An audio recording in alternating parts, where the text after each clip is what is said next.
Good afternoon, everyone. Hope everyone's doing wonderful today, and God bless. Today we're going to be starting off with the live event of Elon Musk on Time Timcast in real life. Uh,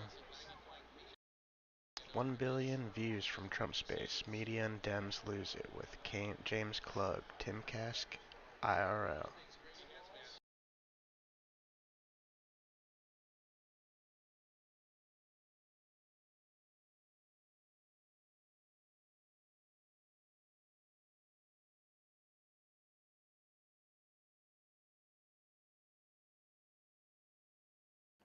Elon Musk has stated that the entire conversation around the Elon Musk-Donald Trump interview has generated over 1 billion views.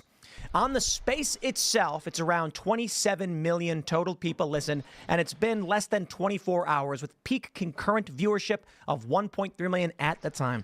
And oh boy, is the media angry. NBC News is like 1.2 billion people were exposed to fake news. That's how they're reporting it. The Independent says, here's how you can delete your account because Elon Musk is spreading disinformation and misinformation. So we'll talk about that. Plus, we got the cover from Time Magazine. The glorious and beautiful Kamala Harris picture that they've made. And what's funny is we had this conversation around the Donald Trump assassination attempt and the cover they were supposed to put out for August 5th, which was their next cover. It was Donald Trump raising his fist, yelling, fight, fight, fight. But of course, we heard journalists complaining that the image was helping Donald Trump. So then Time Magazine changed it to a picture of the rally with no Trump in it. And they said, no, we're doing several covers.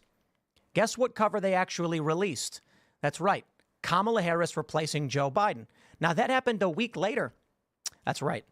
They're in the bag for Kamala Harris. We'll talk about that. And then we got big news, probably much bigger news, if you ask me. The DOJ is preparing to break up Google and Alphabet, shatter them into splinters and cast them out to the wind. We will see, because a court already ruled that Google was an illegal monopoly. So this is the next step, which could be big news. So we'll talk about that, plus a bunch of other stories. But before we do, my friends, head over to castbrew.com and buy Cast Brew coffee. Why? Because you'll be supporting the show and you'll love coffee. I know I do. I do a double shot of espresso with a protein shake in the morning. Well, hey, it's August 8th. And she just like blatantly is like, no, I never did anything. Like, Right. Of course you did. Right. Just own it. Just own it and say that. Otherwise, like, why give these fake interviews? Right. The older politicians are probably just worse at lying like that. Like, we're all watching the interview being like, okay, I see what you're doing here. I think that they are less, like, I think they don't think they'll get caught. And my major example of this is Joe Biden, who, will say all these crazy stories because he doesn't realize the internet will fact check it so quickly. It makes me want to go back and watch like all of his speeches when he was in the Senate, everything he said and be like, any sort of personal anecdote, how has he contradicted that now? Because I think there was a time pre-internet where it's like you could say something and like tell a story once and then, modify it a little bit. And then by the time you tell it the 10th time, it's totally different. But you wouldn't get called out for it unless there was a reporter who was specifically aware of that issue. Yeah. I mean, probably like the 5th time we talked about this, but like, if the media wasn't just such lapdogs for the Democrat Party, they would have to be a lot more careful with what they're saying. See, this is one of the problems that a lot of people aren't aware of, in my opinion, is there's simple organized tactics to war. Generally 3 ways to implement any type of war, and those 3 ways being controlling the media, controlling the food sources and supplies, and controlling the energy. And now as long as you have those 3 things of your enemy, you can pretty much make them bend knee. Now, in the last 15 years, I've seen all 3 of those things started to be controlled by China. Similar to how Republicans are. Republicans have to be 10 times as careful with what they're saying compared to Democrats. They can get away at this point. They can get away with literally anything at this point. Yeah. You mentioned before the show that you're from Orange County and it's conservative. Were you always conservative? Did you start somewhere else and end up here? I was always pretty conservative when I was growing up. Yeah, I was like arguing with kids about why border security was a big deal when I was in high school, and nobody really understood that. And I think now a lot of them So sad because you're in California. I know, but yeah, nobody understood that. A lot of people ended up being more conservative, but it's Orange County. It's pretty conservative. It's like a little hub for Republicans. But no, there's still a lot of Democrats. I mean, you have Laguna Beach, which is just elite, hardcore, out of touch Democrats. So it's a pretty good mix, though. Yeah, that's interesting. Yeah. Do you think that people's awareness in politics has increased with the internet age? Because, I mean, you're on YouTube and everything. Or do you think it's about the same as ever? We just feel like we talk about it more because of the 24-hour news cycle. I think people are way more involved, especially after 2020.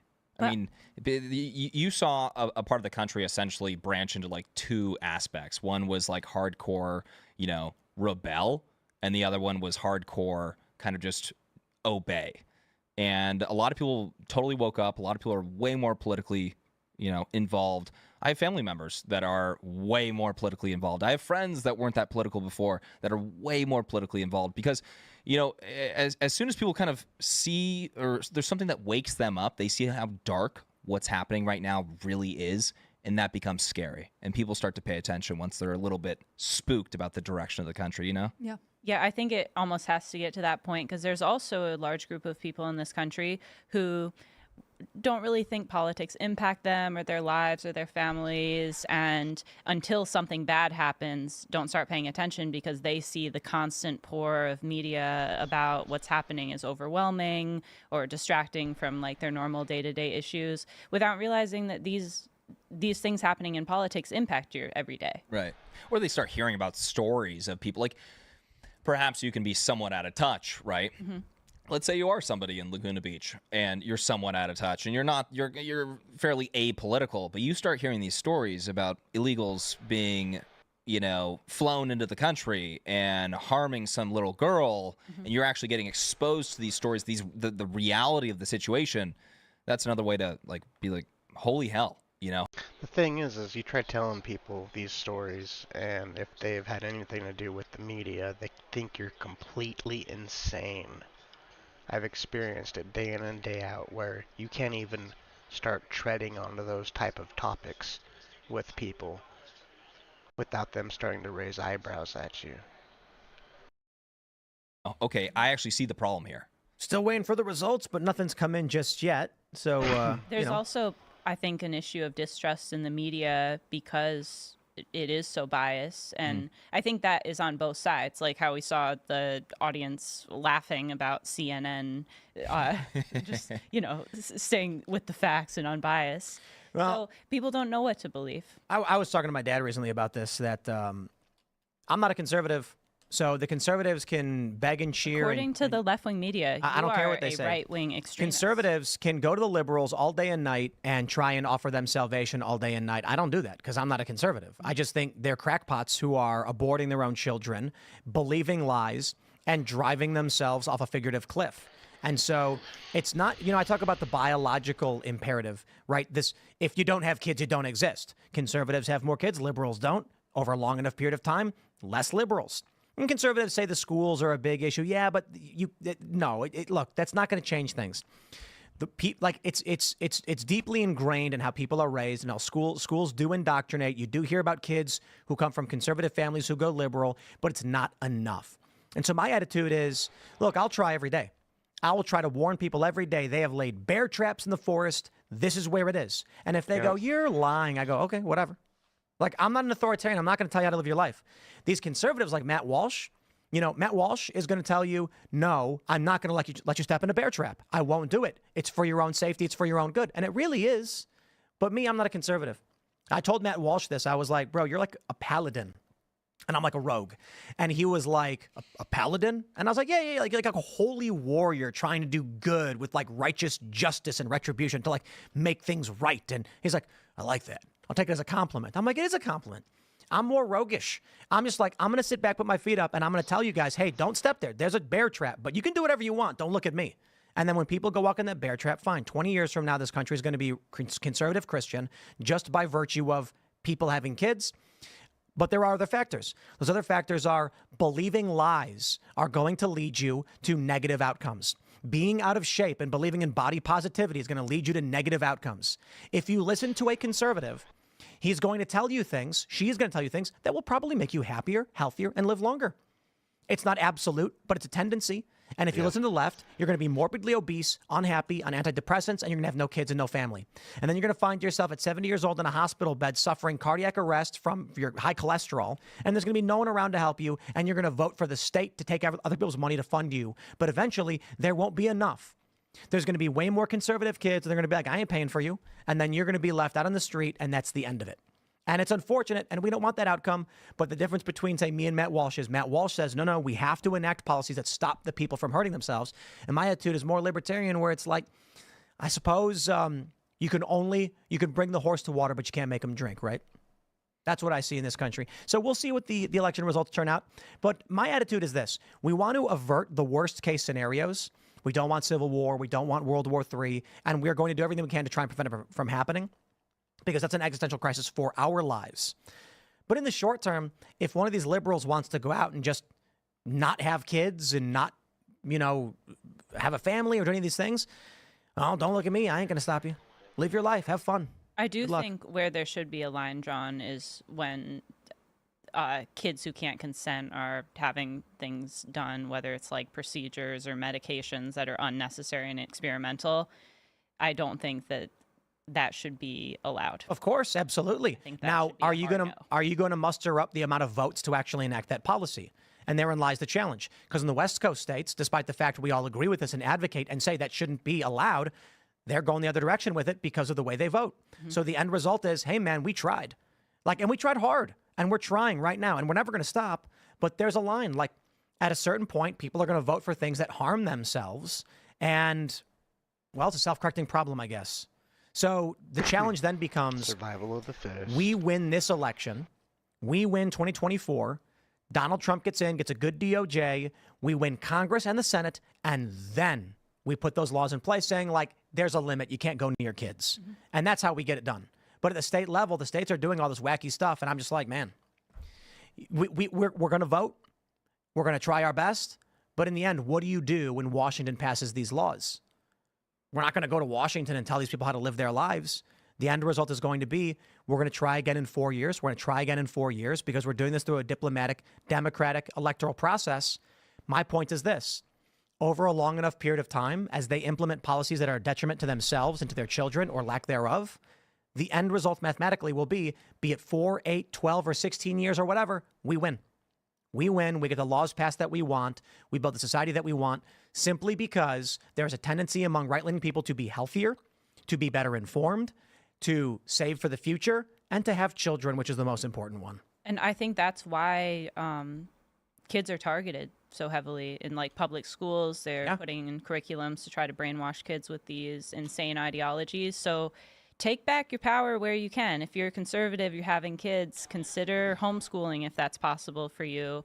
Make sure that you have conversations at home with your kids about these things if you're not able to pull them out of public school right now, because they're having those private conversations with your kids, whether you like it or not. Yeah. Right. Going after the kids just because you can mold children into whatever you want them to be. They're growing up with, And this is why they are going after kids, but I don't think it's effective. I think, and the immigration. All right, everybody. If you would like to see the rest of the podcast from Tim IRL, definitely go over to his channel and check it out. We're going to check out some other news things today.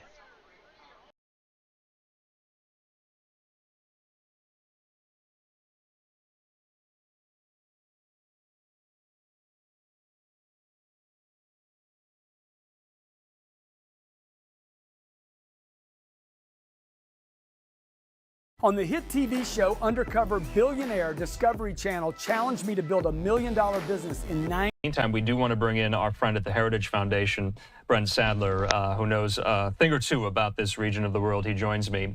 Brent, good to see you here. I know you've been following this extremely closely. There is a Groundhog Day feel to this. It seems like each and every day we are waiting to see what Iran will do Will they do it or won't they? Brent, what say you? Well, this is, I guess, largely by design. This kind of anticipation is what the regime in Tehran has even said. They've explicitly said part of the payback is in this anticipation. There's several thoughts out there.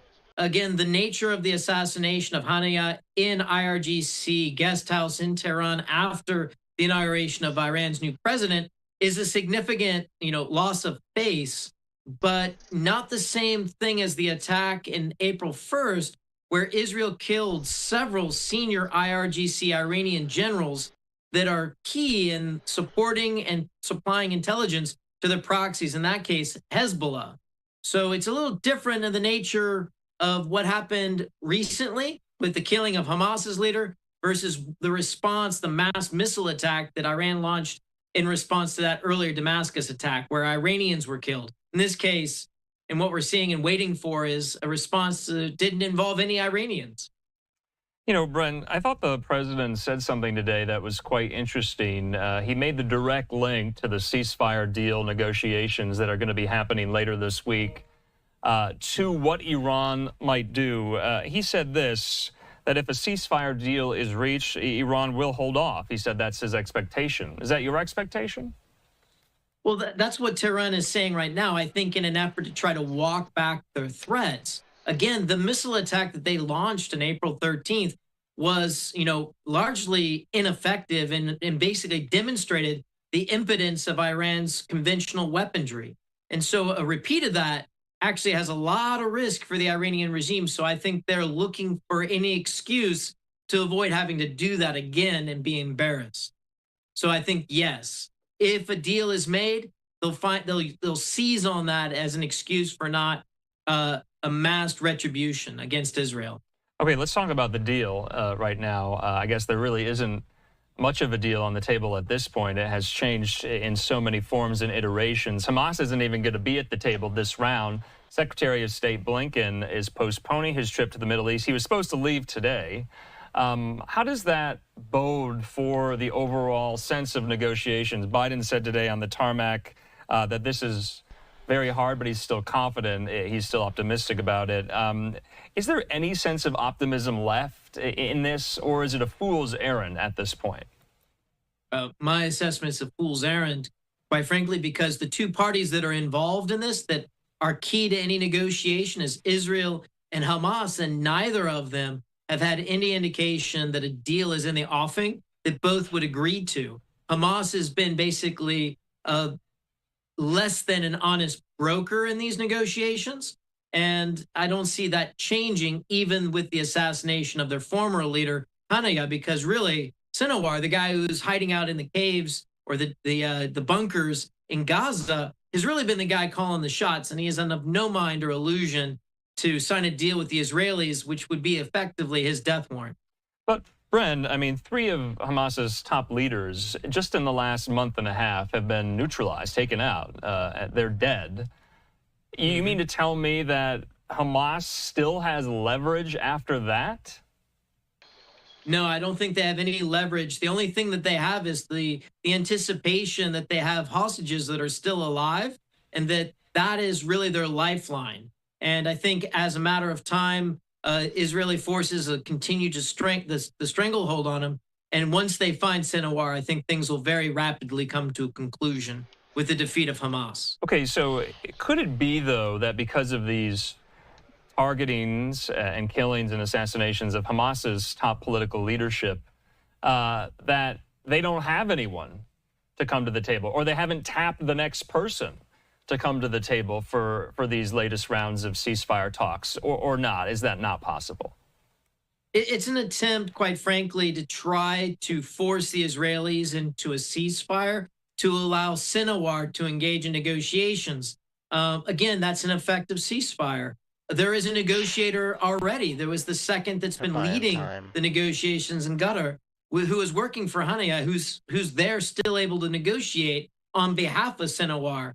But it's a play to try to corner the Israelis into a ceasefire that gives Hamas breathing space and perhaps room to continue to live on when really, after the nature of the attacks of October 7th, Israel has stated, and I think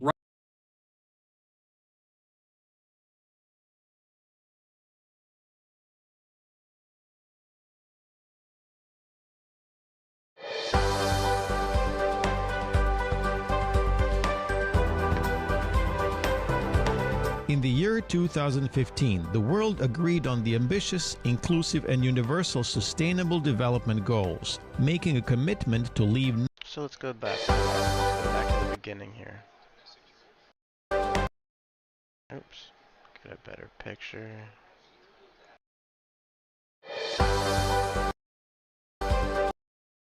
So we got no poverty, 0 hunger,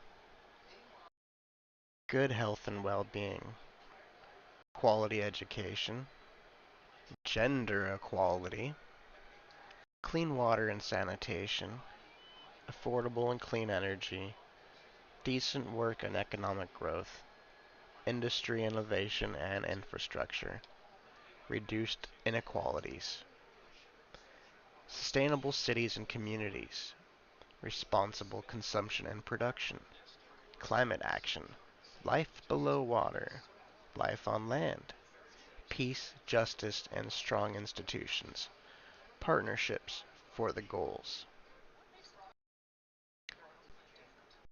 So this right here, I'll let you in on a little secret. This is their agenda to depopulate the earth, in my opinion, and to do it for the safety of humankind, so to speak. So a lot of this is about the redistribution of wealth and the redistribution of population.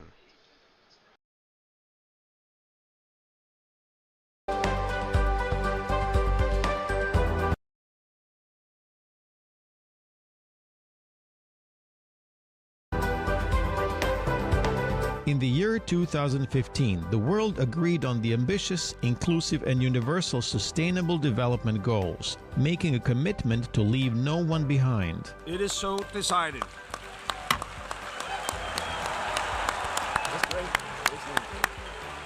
Just a few months later, we are already seeing those promises transform into first concrete steps for action.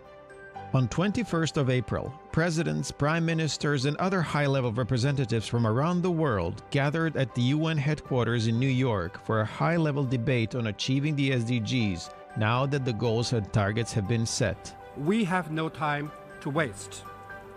It's now time to turn this agreement into policies and action, into laws and budget lines. Also on hand were several of the SDG advocates, prominent members of various segments of the society, from government, business sector, entertainment, sports and culture, whose mission is to raise awareness for the SDGs and spur public into action towards their implementation. I think that these goals are really truly a blueprint for how we can deal with the needs of our society and of the world. I find this the chance for this generation. Clear goals, moral basis, good ethics, combining economic prosperity, social justice, and environmental sustainability. Our collective commitment to the 17 Sustainable Development Goals is our most important defense in ensuring the benefits of our modernizing world are shared among all nations and among all people, and not just the privileged few. These are not goals about poor countries. There's still a long way to go to really achieve sustainable development, whether you're in a rich country or a poor country. There's no way we can talk about sustainable goals without concrete actions about what is happening not just in our world, but also on the continent that I come from. All of these things are touching us. All nations are involved in this, and unless we deal with that, unless we all come together, we won't be able to solve the problems of our own country because we haven't solved the problems of the other. We need first to take seriously the goals, because these are the world's goals. They're the only goals we're going to have for our generation. I guess the world I always am looking to see is a world that is filled with a lasting peace.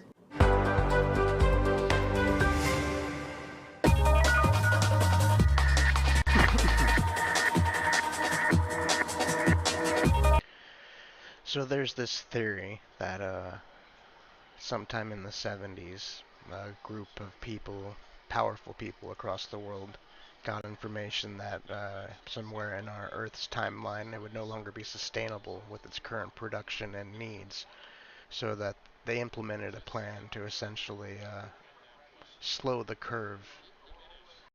Let me see if I can find that for you.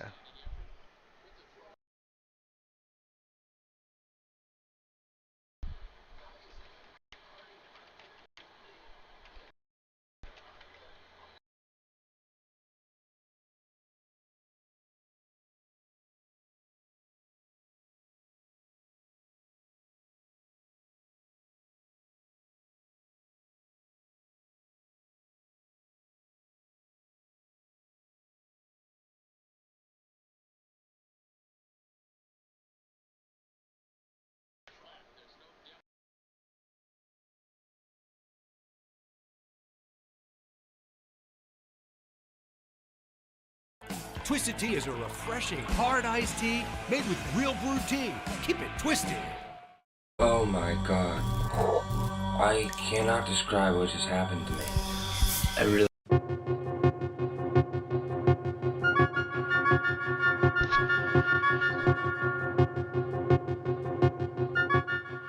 It's not some science fantasy effect from 2001. This electronic display, emanating from Australia's largest computer, is a picture of the condition, past, present and future of planet Earth. The program was originally devised by a scientist working from the Massachusetts Institute of Technology, Jay Forrester. It was developed under the auspices of the Club of Rome by an MIT research team to present a complex model of the world and what we humans are doing to it. The program, called World 1, doesn't pretend to be a precise forecast. What it does for the first time in man's history on the planet is to look at the world as one system. It shows that Earth cannot sustain present population and industrial growth for much more than a few decades. It shows that simply cleaning up our car exhausts and making some small effort to limit our families simply isn't enough. It's like an electronic guided tour of our global behavior since 1900 and where that behavior will lead us. Well, this is the printed version of what we've just seen on the television screen. And what looks at first to be just a maze of computer characteristics is really a system of very simple graphs which project what's going to happen to the planet over the next 150 years if we don't do something drastic to stop it. Down the left-hand side of the graph is the date, 1900, 1940, 1980, 2020, right down to 2060. Now, each of these lines of letters represents a curve showing some aspect of the condition of the planet. The further out this way they go, the greater that figure is, the further this way, the less. For example, P represents population. So here it is at 1900, and then it comes up to 1940, it starts to take off. Here we are at 1980, up to the turn of the century, and then it starts to peter off. Let's now have a look at this next curve, the Q curve, which is the quality of life. And this is represented by, for example, the amount of space people have, the amount of money they have to spend, the amount of food they have to eat.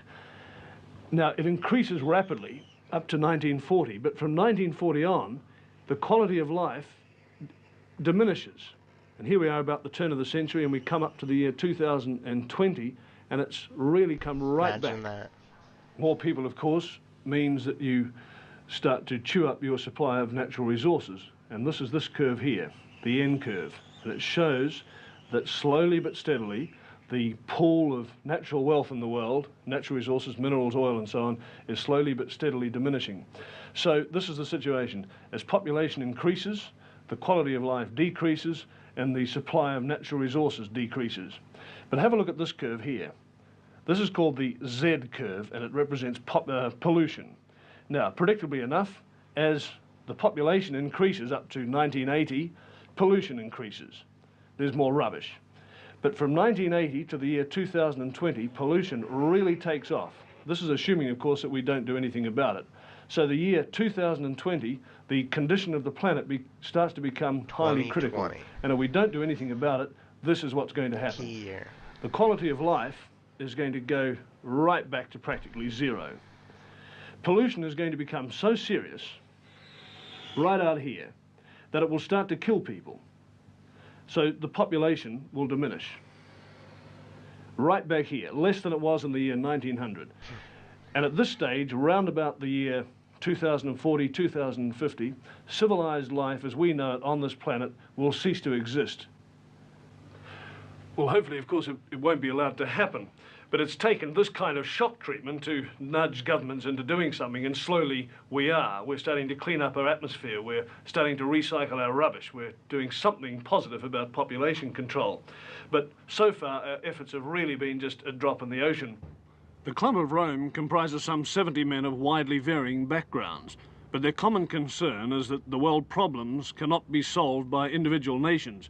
I spoke with Professor Hugo Tiemann, director of the Battelle Institute, Geneva, Dr. Aurelio Pache, founder of the club, and Dr. Alexander King, director of the World Bank and the United Nations OECD. Dr. King, now you're describing the world as a closed system where all these things are interrelated, and yet the government, the control of the system is by individual nation states. Now, how do you convince them to cooperate? The sovereignty of these nations is no longer as absolute as it was. There's a gradual diminishing, whittling away of sovereignty, little bit by little bit. Especially, of course, in the smaller countries where it's more obvious.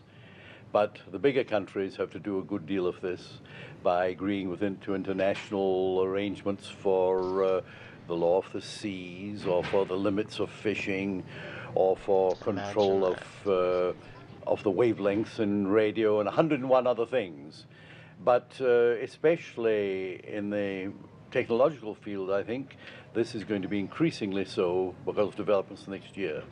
I was at an important meeting in Washington a couple of weeks ago, and Peterson, the former Secretary of Commerce, was saying the same thing from an economic point of view, that the general world economic situation, the interdependence of countries on their food and fuels and so on, is leading to an interdependence which has seeds of draining away of sovereignty within it. So I don't think one can envisage an idealistic of jumping to a world federalism or anything of that sort. But the building up probably in the next decade in a number of particularly sensitive fields like energy, raw materials, the use of the oceans, space and so on, of a number of what people are tending to call regimes, which will not be ordinary United Nations type of organizations, but semi-management organizations. There'll be a great deal of consent in them.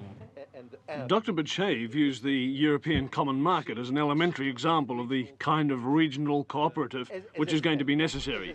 What responsibilities does he see for Australia? Australia, you are in a splendid position. What should we do? You have food, energy, space. You are distant from other centers, so you can, for a longer time, feel rather more independent than interdependent. But things of the world are going so fast that I think that an enlightened leadership in Australia should see down the road that Australia will have to lose some of its on self-decisions in order to acquire something else which may be purely political in very wide sense, or maybe also security. The Club of Rome is reluctant to point the finger at any one nation.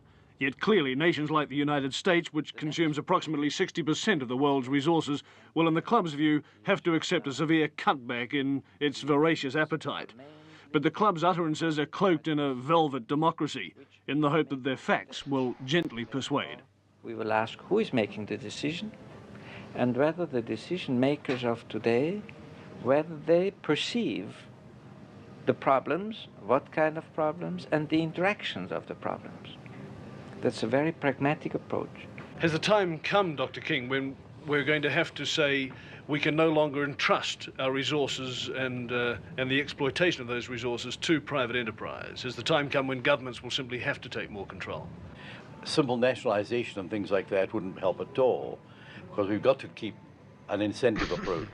And many of the good aspects of private enterprise are very necessary here. but not in the old exploitative way where the market forces dominated the whole situation. Dr. Pichai, can you tell me what my lifestyle will be in 100 years' time? What sort of car I'll drive, what sort of house I'll live in, what sort of food I'll be eating? Probably you will have a smaller car. You will use more common transport means. You will work many far less hours. You will have a wider cultural possibilities that today. You will not be so much pressed by immediate needs, because through technology, organization of the markets, the basic needs will be taken care of. And I think that you will love nature and continue then what I think you are doing now to protect our environment, to avoid this man-made world where the creatures of nature, the animals, the plants, the green spaces, the wildernesses are bound to disappear. To the Club of Rome, the status symbols of the year 2000 will be the inverse of today's. Prestige will stem from low consumption. That personal consumption will have to be less is plain enough. But for that privation to be seen as prestigious would seem to indicate some radical rethinking, at least for the fat cats of the planet.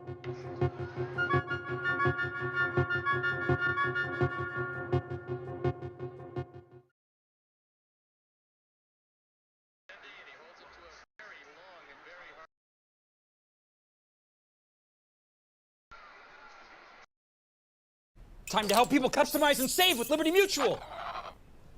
Forgot my wallet. Horizon filmed him at the World's Fair in New York. He's Arthur Clarke. Trying to predict the future is a discouraging and hazardous occupation because the prophet invariably falls between two stools. If his predictions sound at all reasonable, you can be quite sure that in 20 or at most 50 years, the progress of science and technology has made him seem ridiculously conservative. On the other hand, if by some miracle a prophet could describe the future exactly as it was going to take place, his predictions would sound so absurd, so far-fetched.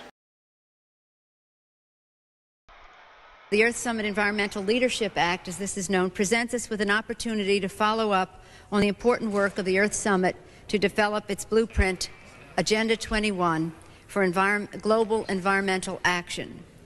HCON Res 353 outlines a comprehensive national strategy for sustainable development in accordance with the principles of Agenda 21 to be coordinated under the leadership of a specific office and at the direction of a high-level government official.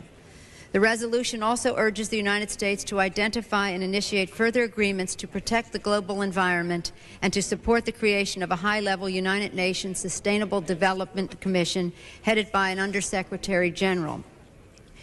Third and lastly, the President is urged to report to Congress on the progress made on with this action. HCON Res 353 is supported by the administration. I have been in contact with the appropriate offices of the State Department and have incorporated their suggestions into the resolution. The 71 co-sponsors of this measure include one-half the members of the Foreign Affairs Committee and all of the House delegates to the Earth Summit. It is also supported by the major United States non-governmental organizations concerned with the environmental issues. The Earth Summit presented world leaders with an opportunity that should not be lost. We must now embark on a new course that will sustain our planet and its resources for the benefit of future generations. This resolution calls on the United States to assert its leadership to achieve this goal. I urge my colleagues to support this resolution. Thanks again to the members of the Foreign Affairs Committee for their recognition of the importance and timeliness of this resolution. We must make the promise of Rio a reality. Thank you, Mr. Speaker.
In the year 2015, the world agreed on the ambitious, inclusive, and universal Sustainable Development Goals, making a commitment to leave no one behind. It is so decided.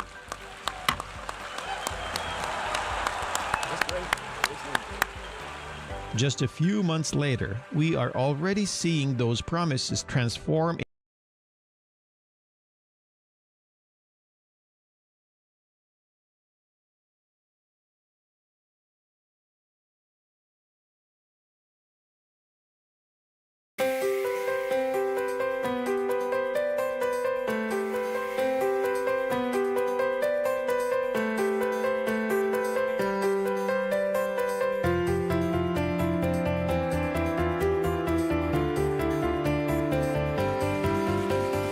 In the year 2015, the world will adopt a new set of goals for the next 15 years of sustainable development. How will projected changes in the world's population affect our ability to achieve these new goals? The world will witness many demographic changes over the next 15 years, but different regions and countries face different demographic circumstances and priorities.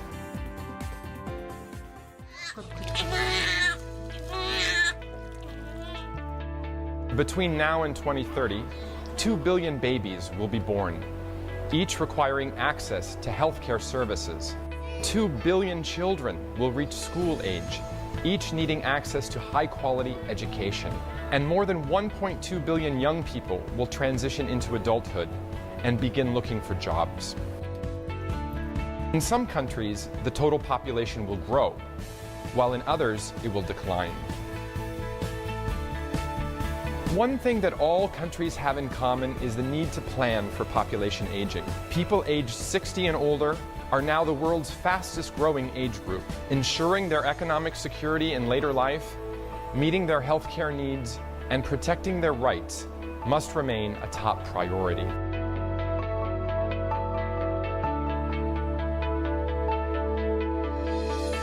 Cities will absorb all of the world's population growth over the next 15 years. This puts them on the front line when it comes to eliminating poverty, reducing pollution, and ensuring access to safe water and essential services. Currently, there are more than 230 million international migrants in the world. Over the next 15 years, this number could increase by another 30 million people. International migration can be a transformative force for both migrants and their communities. In order to harness the full potential of migration for development, however, we must create sufficient legal channels for safe and orderly migration.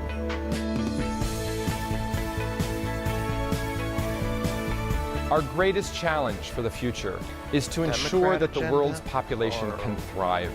We must eliminate both poverty and unsustainable patterns of production and consumption.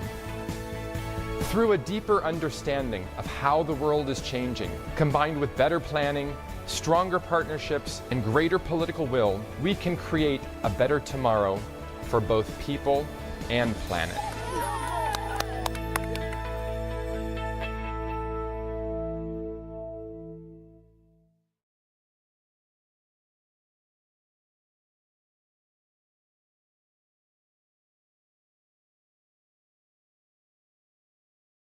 The Biden administration finally agreed to ban Peter Daszak and EcoHealth Alliance. There is so much of significance going on in the world that totally dominates the media cycle. You know, we're talking interest rate rises, war, politics. But believe me, it's all a part of a steady diet of distraction. Now, I say distraction because there are many other things going on that receive next to no public attention. But they really do have the potential to influence your life. Now, some of them involve our regular sparring partners on this program, people or groups like the World Economic Forum and the United Nations. Take, for example, the United Nations. The UN is warning that the world is headed towards a global recession and prolonged stagnation unless we quickly change the current policy course of monetary and fiscal tightening in advanced economies. That's contained in a new report released by the UN Conference on Trade and Development. It goes on to say the policy-induced global recession could be worse than the global financial crisis of 2007 to 2009 and adds excessive monetary tightening and inadequate financial support could expose developing world economies further to cascading crises. And while all regions will be affected, alarm bells are ringing, most for developing countries, many of which are edging closer to debt default. Let me put that in plain language to you. As the Western world puts up interest rates and stops the money printing, the world is grinding to a halt, and it could cause a catastrophic financial problem. But the underlying undercurrent of this is that if we didn't have so many pesky governments and inept politicians to ruin our lives, then maybe we wouldn't be driven into this recession. And I suspect the United Nations means things would be so much better if the UN, in all its unelected wisdom, was actually running the world. Then you see they could enact more policies from our overlords at the World Economic Forum. We speak about them all the time here. They are still keen on transforming the world in their image via the Great Reset and the grandly titled Fourth Industrial Revolution. And I have to say, they sound somewhat buoyant over how things are progressing thus far.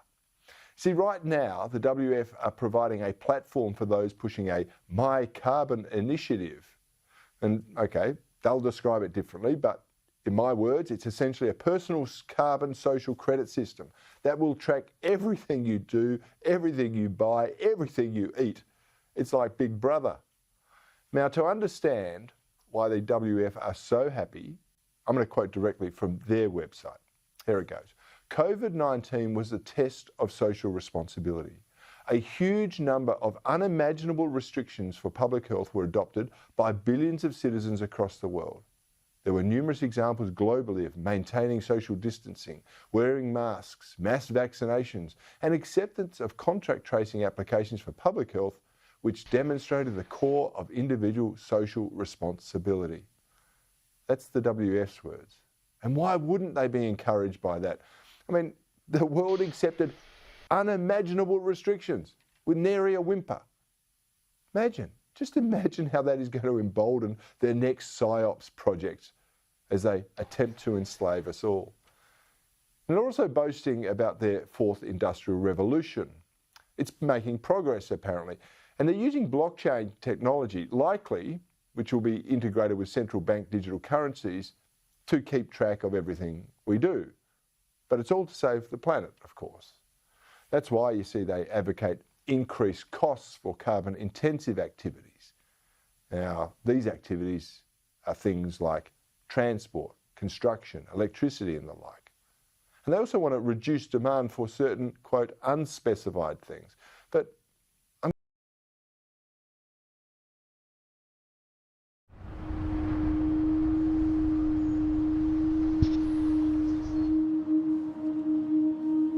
we are wondering what is happening to the world. Everything is changing.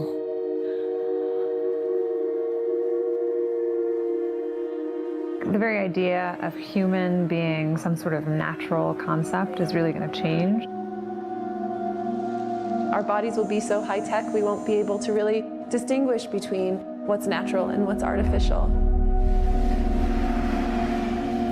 Inside our own heads is the most complex arrangement of matter in the known universe. You might ask yourself, can we get to be superhumans?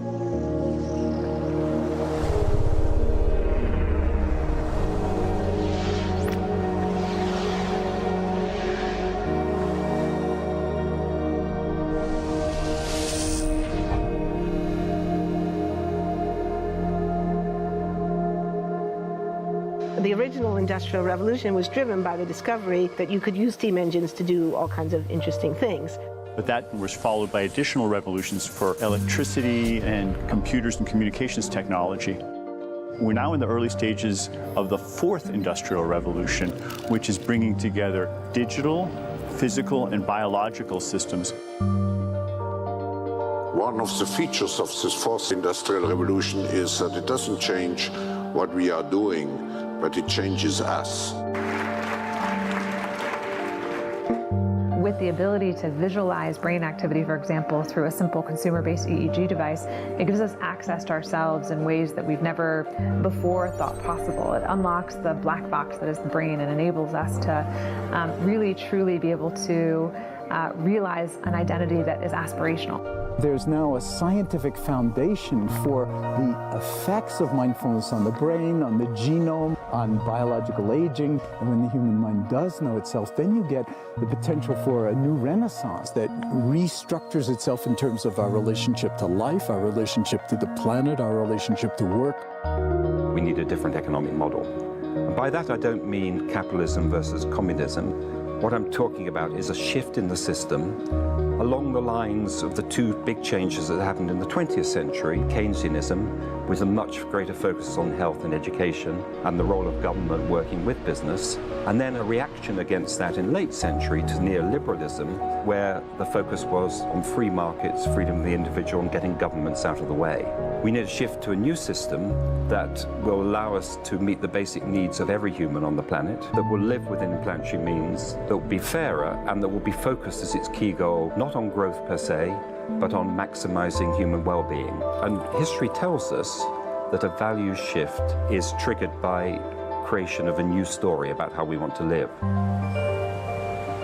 I see the circular economy as something which fits very closely with mankind's goal to be innovative and creative and to always progress. We can use asset tracking, we can use IT, we can use 3D printing to enable this different economic model to recover materials, feed them back into the economy, and really to decouple growth from the resource constraints we have.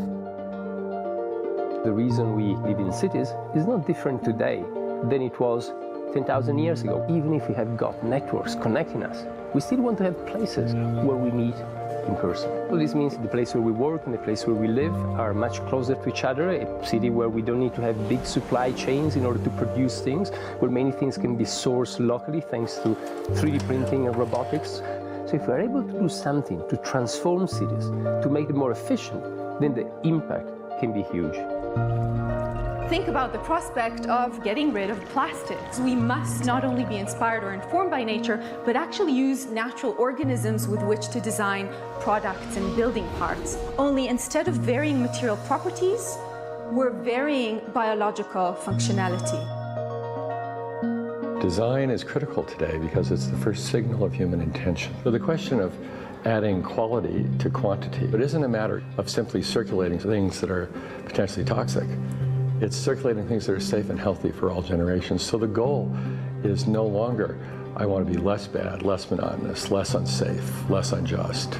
It's really about a diverse, safe, healthy, and just world with clean air, clean water, clean soil, clean energy. Together we are fighting to preserve our fragile climate from irreversible damage and devastation of unthinkable proportions. If we think about the original Industrial Revolution, it was an energy revolution. I like to think of it as a kind of bookending of a period in human history during which we used fossil fuels, and it worked very well for us for a long time. But now we have to bring that to an end. We have energy technologies that can power our civilization: solar, wind, biomass. So then the question is, well, how do we get grid integration? Maybe the wind is blowing in Denmark, the sun is shining in Germany, and now you can move that electricity through an integrated grid. You can supply energy to everyone who needs it, and you can supply energy at all times.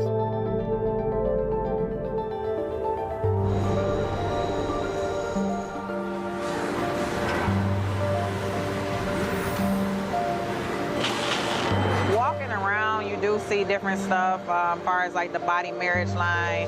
They use a lot of things that help them lift up and move things to the car. You just sit there and, you know, program something, and it has its own set mind to go ahead and do everything. And then as humans, we just come in and take the extra steps to help the technology. It's not the cure-all for everything. There's definitely a lot of things where people perform the operation better, but certainly for the right applications, robotics are a huge improvement for the process. The prediction of 5 million jobs lost by 2020 to technology is serious, but it's not the main question. Construction, manufacturing, services, public health and education, these industries will still exist. The main question is, what will be the future of work? How will we define work? How will we share the wealth? From the viewpoint of the labor or jobs, now we really need new education or new training. We're working with a World in Motion and First Robotics, trying to encourage students from 3rd grade all the way up through the end of high school. We had students make sailboats, and then we had them race them, and so they could see how quickly they could move. And they immediately went back and started to say, oh, I saw what happened, I'm going to go change this or that. And that was 3rd graders. I just given a prize to a kid of 18 years old that has discovered something really very, very unique. Came up with how to get better productivity and better yields for seeds of corn. And so he basically came with the idea that if you would perforate these seeds, you would get more food. And you think about it and say, but he didn't go to university. So how does he get all that knowledge? And he told me, I've been watching YouTube since the age of 12, and I'm so interested that I've seen everything about it. I've read everything about it. The world is really open to learning. The thing is, how do you give the incentive to your kids to do that? It's this ability of digital technology to change outcomes, to truly empower people all over the world that can create a more equitable growth, because I think the world needs that. Fourth industrial revolution has the potential to make inequalities visible and to make them less acceptable in the future, and hopefully to gather and garner political support to take the necessary decision to reduce the gap. Humans have always been using tools, but because of the recent advances in technology, we're beginning to have machines that can augment us in all sorts of interesting ways. I was the first person in the world to be able to voluntarily move my legs while stepping in a robot by exciting the nervous system using electrical stimulators directly onto the spine. We believe that a cure will be possible if enough of the right people have the will to fast-track a cure for paralysis.